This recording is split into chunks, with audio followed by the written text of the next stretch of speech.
Katika kitabu kimoja kuna mwandishi mmoja anaitwa Muhammad Hadi Maarifa Shia, pia niko nao mujalladi mmoja, kitabu chake kinaitwa Siyanatul Qur'ani min at-Tahrif. Anasema katika kutaja zile aina za uandishi wa Qur'an, kitu kama anasema an-naw'u as-sabi' riwayatun waradat bi sha'ni fasatit tudrab bi dhahri al-Kufa أيام ظهور الحجة المنتظر عجل الله فرجه الشريف لتعليم الناس قراءة القرآن وفق ما جمعه الإمام أمير المؤمنين عليه السلام.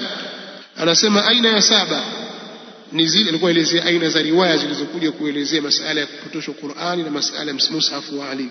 أين يسابع نزيل رواية زي كوي لزي سؤال لفساطيط يعني nyumba zilizojengwa katika mji wa Kufa, mahema yale katika siku za kudhihiri Imam Mahdi. Allah afanye haraka kudhihiri kwake, wenyewe wanasema hivyo, ajjala Allahu farajahu ash-sharif.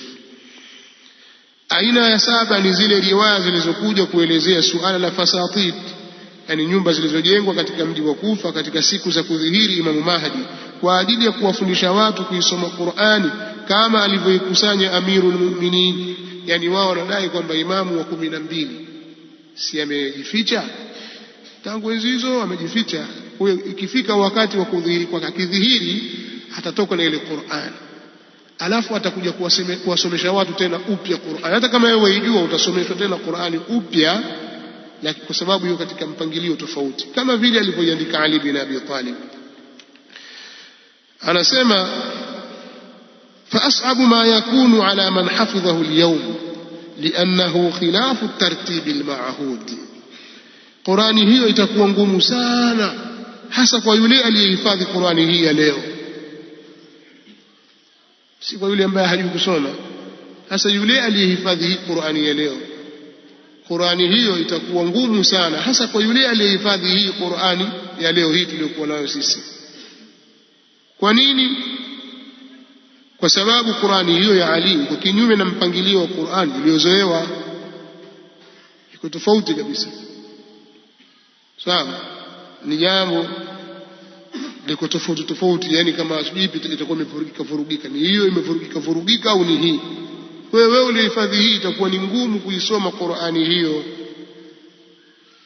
Mpaka kafia kusema wa riwayatu bi hadha al-ma'na kathiratun wa mutaqaribatun fi al-ma'na, na riwaya zilizokuja kuelezea madhumuni haya ni nyingi, tena maana zake zinakaribiana.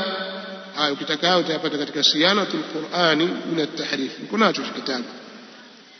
Akasema tena faqad allala al-Imam al-Baqir alayhi salam wajha as-su'uba hiya al-mukhalafatu fi at-ta'lif.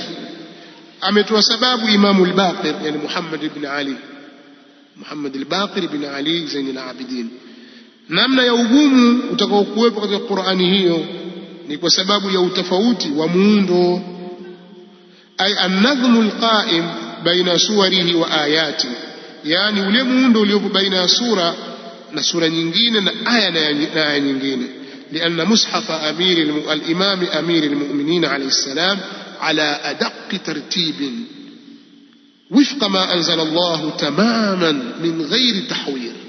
في زمانه يا تاري أنا سيما وسباب مصحف وإمام أمير المؤمنين عليه السلام uko katika mpangilio mzuri zaidi, uko sawa sawa na alivyoteremsha Allah.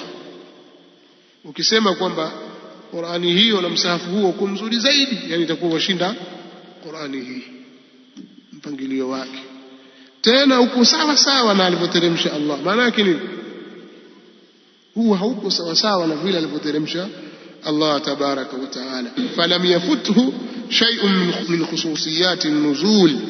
Anasema tena hakuna kilichompita katika vitu vilivyohusishwa na uteremsho, زمانا ومكانا وموردا وترتيبا وغير ذلك من وجوه فهم الآية عموما وخصوصا.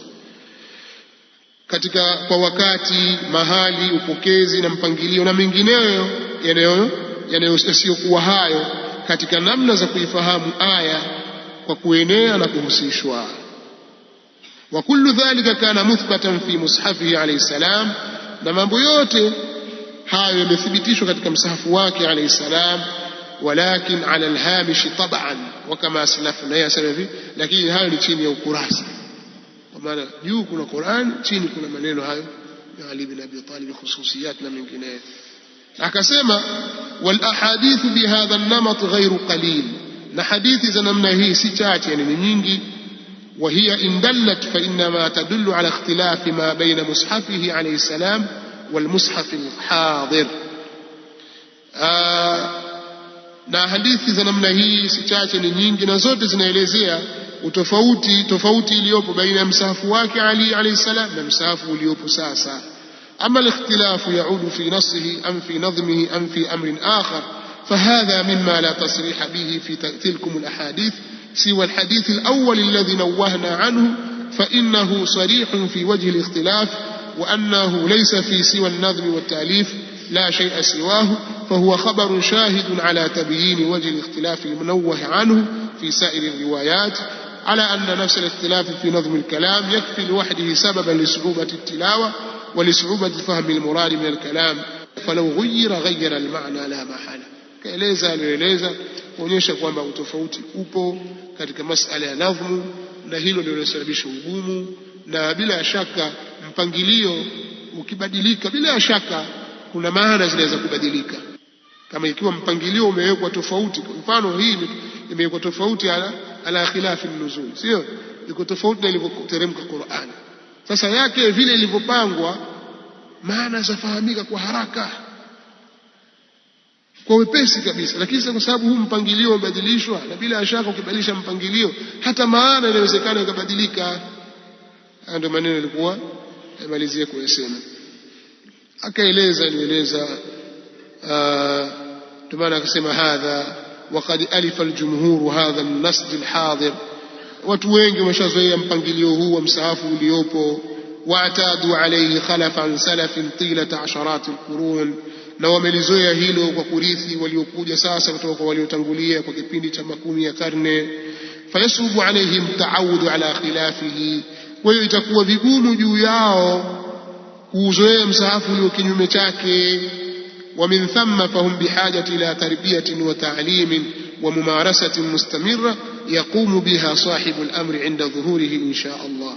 Kwa hiyo itakuwa ni vigumu kwao kuuzoea. Hivyo basi watu watahitajia kupewa malezi, yani watu walelewe tena upya, kusomeshwa upya, kufanya mazoezi ya kuendelea, na hilo watalisimamia mtawala Mahdi insha Allah. Mtasomeshwa Qur'ani upya, kwa sababu hii ilivyopangwa ili maana yake hasa haielekei. Allahu musta'an.